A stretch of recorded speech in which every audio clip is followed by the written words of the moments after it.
सदियों पुरानी बात है। उत्तराखंड के किसी पहाड़ी गांव में एक गरीब किसान और उसका परिवार रहता था। परिवार में बस एक बेटी और एक बेटा था। किसान की पत्नी की मृत्यु हो चुकी थी। समय के साथ बच्चे बड़े हो गए। बेटी बड़ी थी तो किसान को उसके विवाह की चिंता सताने लगी।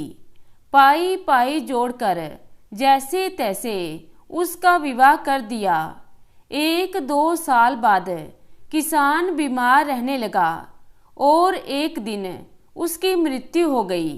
अब उसका बेटा अनाथ हो गया। उसकी बहन को अपने भाई की चिंता सताने लगी, क्योंकि उसका ससुराल भी ज़्यादा संपन्न नहीं था। तो उसे अपने सास ससुर और पति से इस बारे में बात करने में संकोच होता था। परंतु भाई की चिंता में उसने हिम्मत बांध के भाई को अपने ससुराल में रखने की बात अपने ससुराल वालों से की। ससुराल वालों ने बहू की बात मान तो ली, परंतु कुछ शर्तों के साथ। शर्तें ये थी कि उसके भाई को भोजन में भूसे की रोटी और बिच्छू का साग मिलेगा। बिच्छू एक प्रकार की पहाड़ी घास होती है जो सब्जी बनाने के काम भी आती है। और दूसरी शर्त, उसे चक्की की ओट में सोना होगा। और तीसरी शर्त ये थी कि मवेशियों को चराने की जिम्मेदारी उसकी ही होगी। बहन को ये बातें बिल्कुल भी उचित नहीं लगी, परंतु भाई प्रेम और उसके अकेले रहने की चिंता में उसने ये शर्तें मान ली। भाई ने भी परिस्थिति के अनुसार मन मार के शर्तें मान ली। अब भाई अपने बहन के ससुराल में रहने लगा। धीरे धीरे भाई अब उस परिवेश में घुल गया। वह दिन में मवेशियों को चराने जंगल जाता और रात में भोजन में मिली भूसे की रोटी बिच्छू की सब्जी खाकर वहीं चक्की की ओट पर टाट बोरी बिछाकर सो जाता। ऐसे ही समय बीतता गया।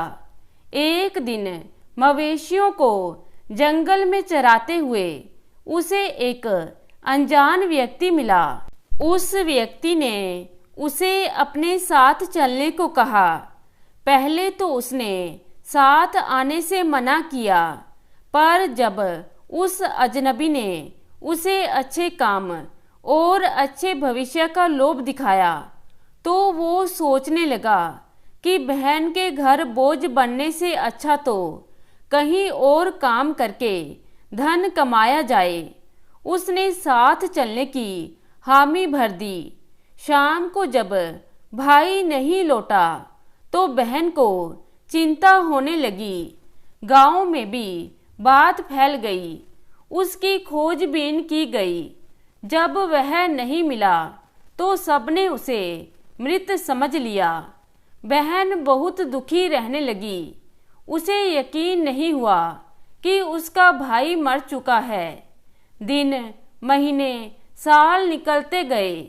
धीरे धीरे वो अपने भाई को भुलाती रही।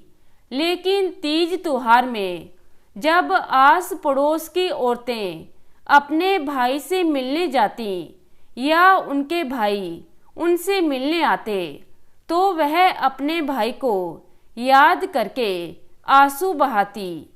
ऐसे ही समय निकलता गया और एक दिन उसको अपने भाई का संदेश मिला।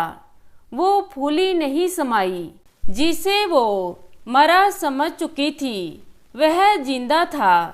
वह भाई से मिलने अपने मायके गई। घर पहुंचकर भाई की संपन्नता देखकर वह आश्चर्यचकित हुई।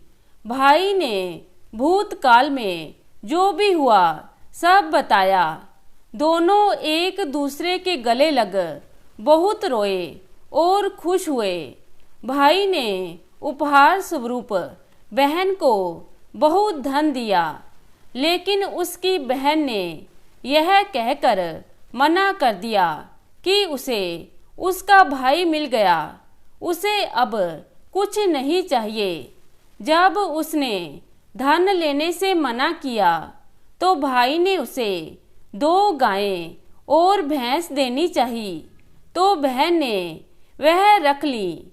भाई बहुत खुश हुआ कि बहन ने उसका एक उपहार स्वीकार कर लिया।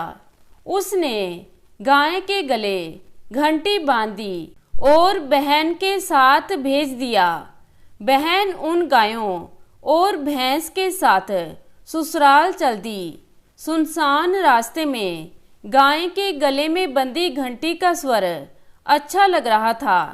उसे लगा कि घंटी से आवाज आ रही हो। भूसे की रोटी, बिच्छू का साग खाएगा? हाँ दीदी। चक्की की ओट में सोएगा? हाँ दीदी। झाड़ू की मार सहेगा? हाँ दीदी। घंटी मानो यही बातें बोल रही हो। यह सोचकर वह जोर जोर से हंस पड़ी। तो दोस्तों, कैसी लगी आज की कहानी? आशा करती हूँ कहानी को पसंद करेंगे। धन्यवाद।